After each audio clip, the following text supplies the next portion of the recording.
Hello and welcome to section 2. In this section we're going to look at the basic Android lifecycle and activities and how an Android app actually works. We're then going to look at how we handle resources in Android, so importing drawables and then referencing them. And then we're going to look at how we would go about producing an APK file and signing it, and then getting a Play Store listing ready for the future. In this video we're going to go through the basic Android app lifecycle. So we're going to take a look at how an app starts and finishes and how it goes through its various activities, and then we're going to look at the manifest in further detail and then edit and add to it. When your Android app first starts, the first method that's ever called is the Oncreate method. If you go into your main activity, you can see that the Oncreate method is defined here.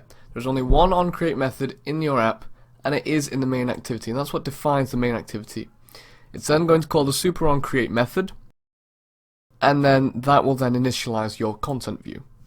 Once your app has been created, your app has now started, and as a result has been set to a resumed state. These states are both the visible state to the user. Your resumed state is what your app consistently runs in, but this onPause method can be called in a variety of different ways. For example, when you get a call, your app will pause.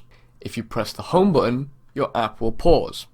If you, for example, go into split screen mode, your app will pause, because in split screen, which was introduced in Android 7.0, only one of your apps can be active. The other one is in a paused idle state. OnStop is called when your app is either killed manually, or if your app has been in background for such a long time that it then gets stopped, and as a result gets destroyed. That's the basic gist of the Android lifecycle, and how this all works is through activities. You can think of an activity as like a screen. I believe I went through this briefly when we set up our Android app. And so this isn't just the lifecycle for your entire app, but this is the lifecycle for each activity. If I, for example, am in Facebook Messenger, I'm on this resumed activity.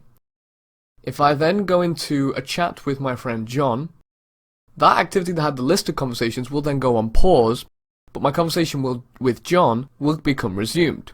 And then, when I then back out of my conversation with John, that goes on paused, and the list of conversations then goes on resumed. The main activity also has to be further defined in the Android manifest, which you can find under manifests, Android manifest.xml. In here, we can see our activity.mainActivity. Underneath we then have an intent filter. Now each Android activity works on something called an intent. An intent is basically something that says, hey, let's go. That's probably the best and easiest way I can summarize that. So what this is then saying is, the intent filter for the main activity is that it's a main activity, and this is what's going to launch the app. The manifest is a file that is completely open for you to edit. When you add a new activity, you're going to have to be copy and pasting and adding new activities, essentially, just without this main attribute and this launcher category. Also in the manifest, you'll be adding something called permissions. I'm going to show you how to add an example permission for now.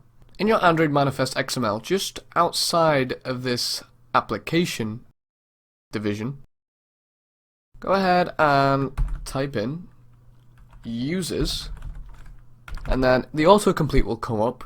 Go on there, hit enter, and it will give you this huge list of permissions that you can then go ahead and access. So for now I'm just going to add android.permission.internet, because that's one we're going to use eventually, and that's one I always forget to use. I always get some sort of HTTP exception, and I'm just like, why does this happen? And that is usually the reason why I forget, is because I forget to add that.